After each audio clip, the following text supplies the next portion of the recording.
ان الحمد للہ والصلاة والسلام علی النبی الاکرم وعلی آلہ واصحابہ ومن تبعہم بإحسان الی یوم الدین، اما بعد۔ اسلام میں سلام کو ایک بڑی اہمیت اور ایک خاص مقام حاصل ہے، جس کو نبی کریم صلی اللہ علیہ وسلم نے اپنے مختلف ارشادات میں واضح فرمایا، اور اس کے علاوہ غیروں کے آپس میں ملنے کے مختلف طریقے اور رسمیں ہیں جن سے بچنے کی ہمیں خاص تاکید فرمائی۔ حضرت عمرو ابن شعیب اپنی باپ دادا کے حوالے سے نقل کرتے ہیں کہ اللہ کے رسول صلی اللہ علیہ وسلم نے فرمایا، جو شخص غیروں کی مشابہت اختیار کرتا ہے اس کا ہمارے ساتھ کوئی تعلق نہیں ہے۔ یہودیوں اور عیسائیوں کی مشابہت اختیار نہ کرو۔ یہودی انگلیوں کے اشارے سے سلام کرتے ہیں جبکہ عیسائی ہتھیلیوں کے اشارے سے سلام کرتے ہیں۔ اس لیے اسلام ہمیں السلام علیکم ورحمۃ اللہ وبرکاتہ کہنے کی ترغیب دیتا ہے، جس کا مطلب ہے کہ تم پر اللہ کی طرف سے ہر قسم کے مصائب سے محفوظ رہنے کے لیے سلامتی ہو، اور تم پر اللہ کی رحمت ہو اور اس کی برکت ہو۔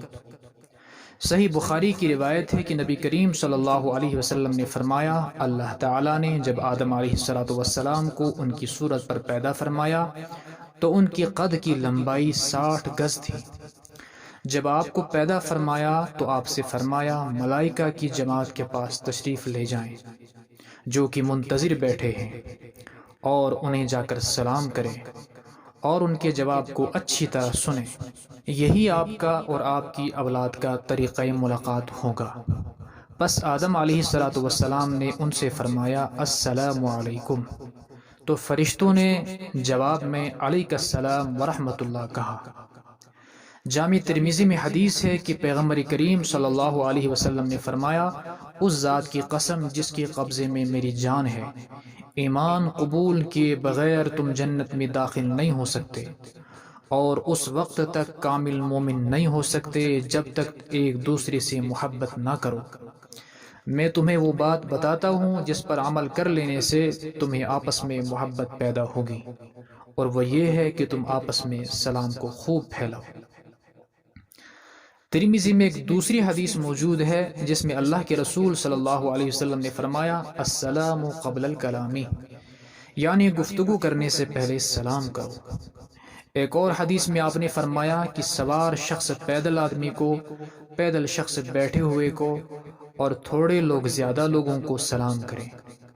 ایک اور موقع پر آپ نے فرمایا کہ چھوٹے بڑوں کو سلام کریں۔ بہرحال جو صرف السلام علیکم کہے اس کے لیے 10، اور جو رحمت اللہ کا اضافہ کرے اس کے لیے 20 نیکیاں لکھی جائیں گی، اور جو برکاتہ کا اضافہ کرے اس کے لیے 30 نیکیاں لکھی جائیں گی۔ الغرض لفظ سلام اللہ تعالیٰ کی اسماء حسنہ میں سے ایک ہے۔ سلام میں صرف اظہار محبت ہی نہیں بلکہ محبت کے حق کی ادائیگی بھی پائی جاتی ہے۔ سلام صرف زندگی کی دعا نہیں بلکہ سلامتی والی، رحمت والی اور برکت والی زندگی کی دعا ہے۔ سلام کرنے میں چھوٹوں سے شفقت اور بڑوں کی تعظیم کا درس ملتا ہے۔ سلام دوسرے مسلمان کو اس بات کی یقین دہانی کراتا ہے کہ آپ کو میری زبان اور دوسرے اعضاء سے تکلیف نہیں پہنچے گی۔ اللہ تعالی عمل کی توفیق عطا فرمائے۔ وآخر دعوانا ان الحمد للہ رب العالمین۔